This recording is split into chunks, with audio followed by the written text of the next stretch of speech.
Assalamualaikum warahmatullahi wabarakatuh. Ketemu lagi dengan saya Ustazah Hasanah dengan NIM 20040107060. Kali ini kita bertemu di ujian tengah semester mata kuliah Natural Language Processing di kelas IT 701. Di UTS kali ini diberikan perintah untuk mencari jurnal internasional di tahun 2023 sampai 2024 dengan tema Large Language Model atau LLM. Kemudian dilakukan review dari jurnal-jurnal tersebut. Di sini selanjutnya diperintahkan untuk membuat video presentasi dari hasil review jurnal. Oke, masuk ke jawaban ujiannya. Di sini saya mereview 8 jurnal.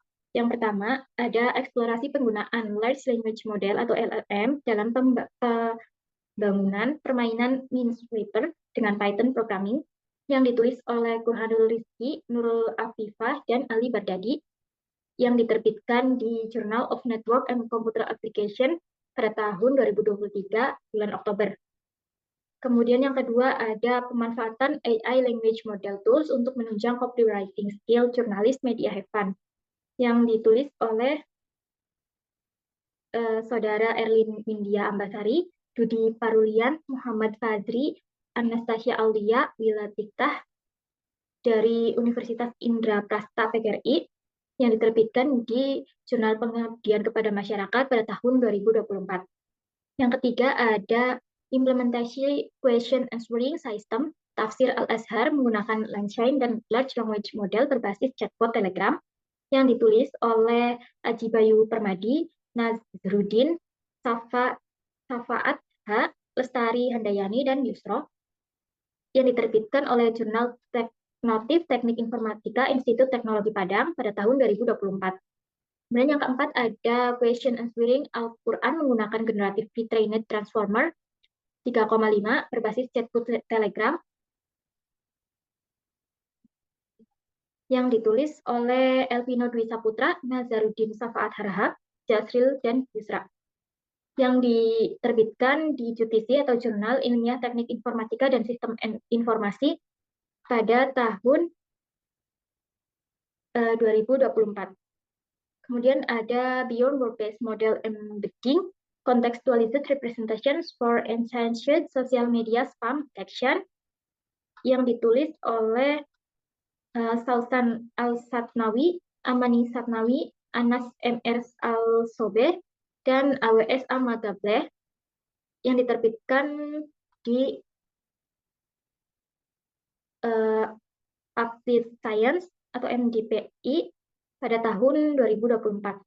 Selanjutnya ada Generative AI as a Tools for Environmental Health Research Translation, yang ditulis oleh Lauren B. Anderson, Kiraj Kanegati, Mary Bentley Hope, Roselle H. Holm, dan Ted Smith, yang diterbitkan di Advancing Earth and Space Science pada tahun 2023.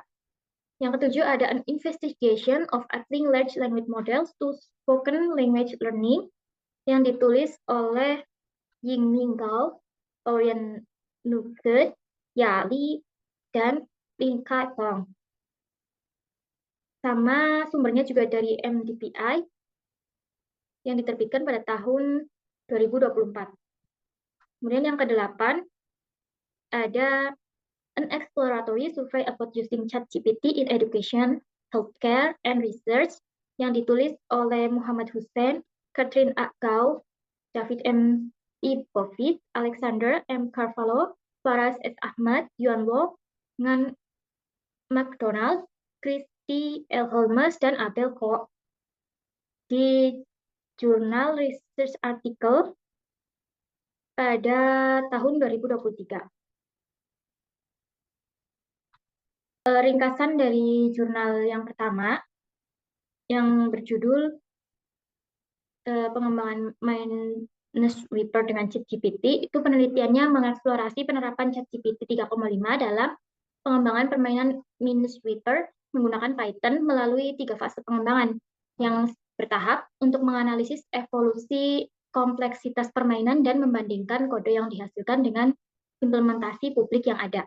Kemudian di jurnal yang kedua, yang pengabdian masyarakat, itu adalah kegiatan bimbingan secara daring yang mengintegrasikan AI generatif untuk meningkatkan efisiensi dan kualitas konten, menekankan pentingnya etika jurnalistik dan originalitas, serta menunjukkan peningkatan keterlibatan pembaca dan kemampuan copywriting anggota bimbingan tersebut.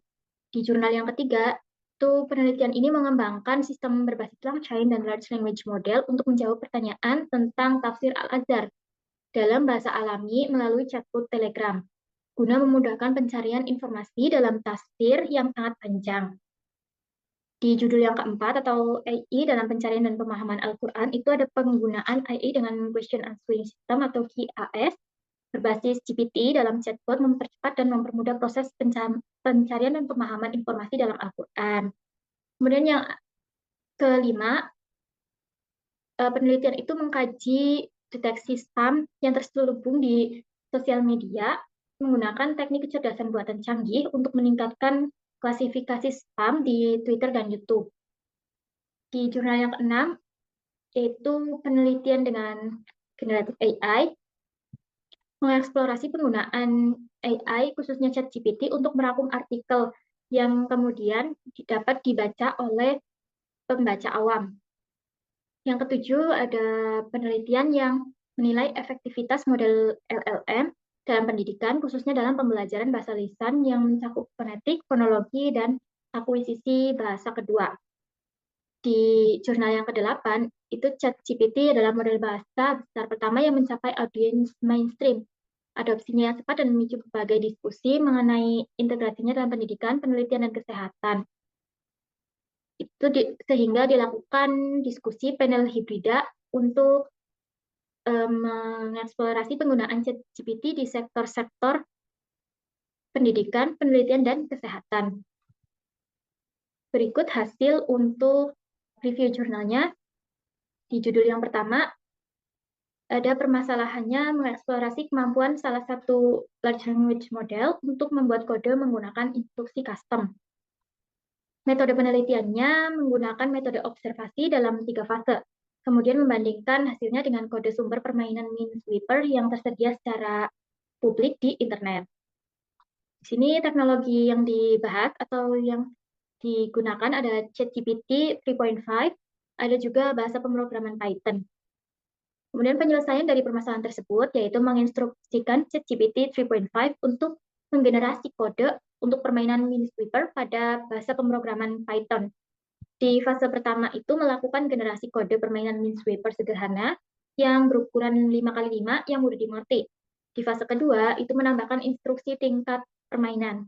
Di fase ketiga, penambahan instruksi bermain kembali dengan tingkat kesulitan dan posisi minus yang berbeda.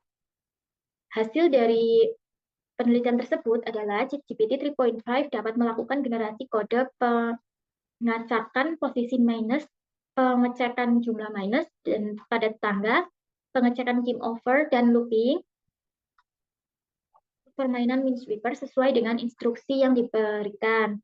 Pada fase kedua, yaitu pada penambahan instruksi tingkat permainan, dan pada fase ketiga, penambahan instruksi bermain kembali, itu terdapat sintaks yang error yang sama di fase kedua dan ketiga tersebut berupa kurangnya tanda kurung tutup pada perulangan. Setelah diperbaiki, programnya dapat berjalan sesuai perintah yang diberikan. Kemudian dari penelitian tersebut dapat diambil kesimpulan ChatGPT 3.5 memiliki kemampuan untuk menggenerasi kode dengan fungsionalitas yang sama dengan contoh kode yang tersedia secara publik. Mampu untuk memodifikasi kode berdasarkan instruksi tambahan yang diberikan sehingga kode yang dihasilkan relatif berbeda dengan kode yang disediakan secara publik. Kode yang digenerasi oleh ChatGPT 3.5 masih rawan menghasilkan kesalahan. Kelebihan dari jurnal ini adalah tergolong singkat dengan alur yang jelas sehingga mudah dimengerti dan tidak membosankan saat dibaca. Kekurangannya adalah penjelasan permasalahan dan penyelesaian masalah dalam jurnal hanya sebatas garis besar saja dan tidak menggunakan metode penelitian yang jelas. Di jurnal yang kedua, permasalahannya yaitu meningkatkan efisiensi dan kualitas konten untuk menghadapi keterbatasan waktu anggota untuk menulis artikel berkualitas dan meningkatkan jumlah pembaca. Metodenya yaitu di pengabdian masyarakat melalui bimbingan daring. Teknologi yang digunakan ada ChatGPT, Copilot, dan juga plugin All-in-One CEO. Di sini penyelesaian dari permasalahan yang ada yaitu melakukan kegiatan pelatihan penggunaan AI tools seperti ChatGPT dan Copilot untuk membantu membuat konten dan menerapkan search engine optimization sebagai metode untuk menilai kualitas copywriting yang dilaksanakan secara daring. Hasilnya yaitu penggunaan ChatGPT dan Copilot dapat memfasilitasi generasi konten yang efisien dan inovatif secara khusus. ChatGPT telah memungkinkan akses ke informasi yang luas dan akurat. Sementara Copilot telah memfasilitasi pengumpulan data otomatis dan peningkatan dalam penulisan dengan memperhatikan bahasa lokal. Kemudian kesimpulannya, keterampilan copywriting diperkuat melalui pelatihan penggunaan ChatGPT dan Copilot. Kemudian ChatGPT dan Copilot ini dapat meningkatkan efisiensi anggota dalam menciptakan draft awal dan memastikan kesesuaian konten, sehingga waktu anggota untuk menulis artikel lebih singkat dan juga artikel bisa lebih berkualitas dan meningkatkan jumlah pembaca di situs Have Fun menjadi lebih mudah. Untuk kelebihan dari jurnal ini yaitu memberikan inovasi baru pemanfaatan AI language model tools untuk meningkatkan skill copywriting, yang dimana tidak terpikirkan oleh beberapa orang. Untuk kekurangannya, penggunaan kalimat penjelasan berulang-ulang, pemaparan dalam jurnal terlalu berbelit, tidak langsung kepada intinya. Di jurnal yang ketiga, yaitu Implementation Question Answering Size, yaitu permasalahannya tafsir Al-Azhar itu memiliki halaman yang sangat banyak, sehingga membutuhkan kerja lebih ketika ingin mencari suatu tafsir atau tafsir tertentu. Nah, di sini metodenya ada melalui berbagai tahapan penelitian, yang dimulai dari pengumpulan data, analisis, dan perancangan, kemudian implementasi, lalu pengujian. Untuk yang teknologi yang digunakan ada chatbot Telegram, OpenAI, terutama GPT 3.5 Turbo. Ini adalah text embedding ADA 002. Kemudian ada framework LangChain, library-nya ada FAISS, dan ada framework Flash. Dan untuk pengujiannya ada unit acceptance test dan juga deep eval. Bahasa pemrogramannya adalah Python. Penyelesaiannya, penulis melakukan implementasi QAS pada data tafsir Al-Azhar berbasis chatbot Telegram untuk memudahkan mencari informasi yang diinginkan dari tafsir Al-Azhar. Hasilnya, tafsir Al-Azhar berbasis chatbot Telegram yang mampu menjawab pertanyaan seputar isi tafsir Al-Azhar. Dapat digunakan sesuai fungsinya.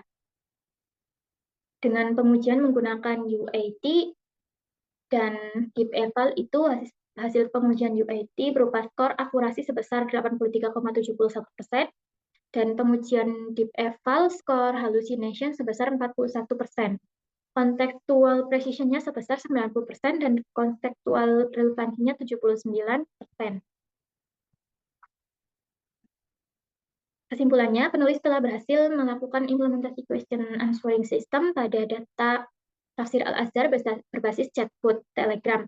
Namun, terdapat kekurangan pada QAS ini, yaitu beberapa pertanyaan tidak bisa dijawab oleh sistem, meskipun konteks yang ditanyakan terdapat pada tafsir Al-Azhar.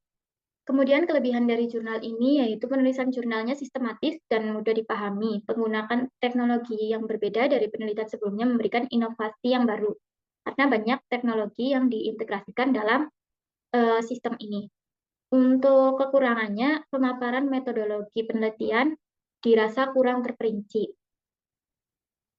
Kemudian di jurnal yang keempat atau Question Answering Al-Quran menggunakan Generative Pre-trained Transformer. Di sini permasalahannya itu dibutuhkan waktu yang begitu lama dalam proses pencarian dan pemahaman mengenai informasi tertentu dalam Al-Quran, dikarenakan di dalamnya terkandung 30 juz, 114 surah, dan 6.326 ayat.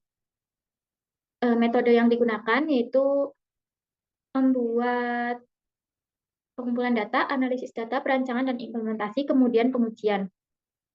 Sementara untuk teknologi yang digunakan ada framework LangChain, chatbot Telegram, GPT 3.5, dan juga framework Flash. Kemudian untuk pengujiannya ada Deep Eval. Penyelesaian dari permasalahan yang ada, yaitu perpaduan antara AI dan QAS menggunakan chatbot menjadi solusi karena AI dapat melakukan pekerjaan layaknya manusia dengan proses yang lebih cepat dan akurat. GPT digunakan sebagai model dalam proses pemahaman bahasa manusia secara alami. Untuk hasilnya, yaitu sistem QAS berdasarkan data dari Al-Quran dan terjemahan Indonesia menggunakan metode Large Language Model dan GPT 3.5 sebagai modelnya dan menggunakan bahasa Python sebagai pemrograman. OpenAI dan LangChain digunakan sebagai platform untuk proses pengolahan data dan juga proses pencarian jawaban dari pengguna. Dari 114 surah dalam bentuk file JSON dijadikan dataset yang diolah untuk dapat ditanya pengguna yang kemudian memberikan hasil akurasi sebesar 78,85%. Untuk skor hallucination yang diuji menggunakan Deep Eval menghasilkan skor sebesar 22,5% dan unsur relevansinya sebesar 98,3%. Hasil akurasi didapatkan dengan cara membandingkan jawaban chatbot dengan jawaban dari responden yang menilai jawaban chatbot tersebut. Kesimpulannya, GPT 3.5 dan LangChain dapat membantu dalam proses tanya jawab pengguna karena LLM GPT 3.5 dapat memahami bahasa manusia secara alami dan memberikan akurasi yang tinggi dalam jawabannya, sehingga dapat membantu lebih mudah dalam memahami Al-Quran secara cepat, efisien, dan akurat. Namun adanya hallucination yang bisa dikatakan menuju tinggi dan akurasi yang belum dikatakan sempurna dikarenakan penggunaan model pada penelitian ini masih menggunakan kemiripan pertanyaan dengan jawaban, belum menggunakan semantic search atau pencarian semantik terhadap pertanyaan dan jawaban. Untuk kelebihan dari jurnal ini, pemaparan metode dan teori terperinci sehingga mudah dipahami. Sementara kekurangannya, pengujian sistem masih menggunakan kombinasi antara cara manual dan teknologi. Kemudian di jurnal yang kelima, untuk permasalahannya ada 3 permasalahan, yaitu apakah penyematan kontekstual di ERP dan ELMO mengungguli vektor kata non-kontekstualisasi dalam mendeteksi spam. Kemudian pertanyaan kedua, bagaimana model RNN dibandingkan dengan model BERT dan ELMO mandiri dalam hal akurasi. Pertanyaan ketiga, teknik penyematan dan kombinasi model manakah yang mencapai performa tertinggi di seluruh metrik. Kemudian metode yang digunakan adalah metode percobaan dan observasi. Untuk teknologi yang digunakan ada LSTM 2 arah, LSTM terdistribusi, bidirectional, encoder, representation from transformer atau BERT, kemudian LMO, kemudian ada Google Colab, TensorFlow, dan Hub. Penyelesaian dari permasalahannya itu pertanyaan 1, penyematan yang dikontekstualisasikan atau BERT dan ELMO secara konsisten mengungguli vektor kata yang tidak dikontekstualisasikan dalam mendeteksi konten spam di seluruh platform media sosial. Di pertanyaan yang kedua, penyematan kontekstual secara konsisten mengungguli vektor kata non-kontekstual dalam mendeteksi konten spam di seluruh platform media sosial. Di pertanyaan yang ketiga, model RNN, khususnya yang menggunakan arsitektur LSTM, mencapai kinerja yang baik. Model BERT dan LMO yang berdiri sendiri menunjukkan akurasi yang lebih tinggi dalam tugas deteksi spam. Hasilnya, peningkatan akurasi yang konsisten sebesar lebih dari 10-15% pada kumpulan data multisumber membuka pedoman yang dapat ditindaklanjuti pada komponen model saraf yang optimal dan menanamkan strategi untuk sistem pertahanan lintas platform. Penyematan yang dikontekstualisasikan seperti BERT dan ELMO secara konsisten mengungguli penyematan yang tidak dikontekstualisasikan. Model ELMO mandiri dengan regresi logistik muncul sebagai model dengan kinerja terbaik, memperoleh skor akurasi luar biasa sebesar 90% di Twitter dan 94% di data YouTube. Kesimpulannya, penelitian ini mengevaluasi efektivitas penyematan kata dikontekstualisasikan terhadap alternatif yang tidak dikontekstualisasikan untuk deteksi spam media sosial dengan memanfaatkan kemampuan arsitektur RNN, khususnya jaringan LSTM, itu menunjukkan kinerja superior model kontekstual dalam memproses teks Twitter dan YouTube. Secara khusus, BERT dan ELMO itu mencapai akurasi, presisi, dan perolehan yang jauh lebih tinggi dibandingkan word2vec dan Glove. Kelebihan dari jurnal ini, masalah yang diangkat lebih kompleks dan batasan permasalahannya itu jelas. Untuk kekurangannya, saya rasa jurnal ini memiliki alur yang kurang sistematis. Kemudian ada di jurnal yang keenam, permasalahannya ini ChatGPT dapat memajukan penelitian kesehatan lingkungan dengan memberikan kontribusi penting terhadap penyebaran PLS yang lebih luas kepada non-ahli yang seringkali berperan penting dalam pengembangan peraturan dan kebijakan lainnya. Hal ini dapat menimbulkan risiko karena menurunkan kualitas dan kepercayaan penelitian, karena chatbot dapat menghasilkan teks yang meyakinkan tetapi tidak akurat. Metode yang digunakan adalah metode observasi lanjutan. Dengan teknologi yang digunakan adalah ChatGPT 4. Untuk penyelesaian dari permasalahan tersebut, maka penulis melakukan eksplorasi penggunaan AI, khususnya ChatGPT, untuk merangkum artikel penelitian kesehatan lingkungan, yang kemudian dinilai oleh penulis lain apakah rangkuman tersebut sesuai dengan jurnal atau artikel penelitian tersebut atau tidak. Dan hasilnya peringkat rata-rata ringkasan di 5 penelitian itu berkisar antara 3 dan 5, dengan rata-ratanya 3. Untuk skor rendah itu 1 dan skor 3 adalah 5. Permintaan ringkasan umum ChatGPT secara konsisten diberi peringkat lebih rendah dibandingkan jenis ringkasan lainnya. Untuk peringkat yang lebih tinggi diberikan untuk aktivitas yang lebih sintetik dan berorientasi pada wawasan, seperti mengidentifikasi temuan paling penting. Dan di produksi PLS yang sesuai untuk tingkat membaca kelas 8 itu memiliki peringkat 3,9.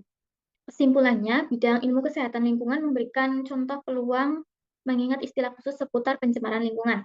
Peringkat rata-rata ringkasan itu menunjukkan kualitas konten yang baik, meskipun terkadang detail penting itu dihilangkan dan terdapat sedikit ketidakakuratan. Untuk bidang ilmu kesehatan lingkungan, teknologi AI tanpa biaya seperti ChatGPT ini menjanjikan peningkatan penerjemahan penelitian untuk mendukung komunitas keadilan lingkungan, media arus utama, dan kelompok sains komunitas, namun dalam batasan tertentu. Untuk kelebihan dari jurnal ini, alur penelitiannya itu jelas. Kekurangannya saya rasa tidak menggunakan teknologi lain selain ChatGPT. Kemudian pemaparan metode penelitiannya juga terlalu berbelit. Selanjutnya ada di jurnal yang ketujuh, An Investigation of Applying Large Language Model to Spoken Language Learning.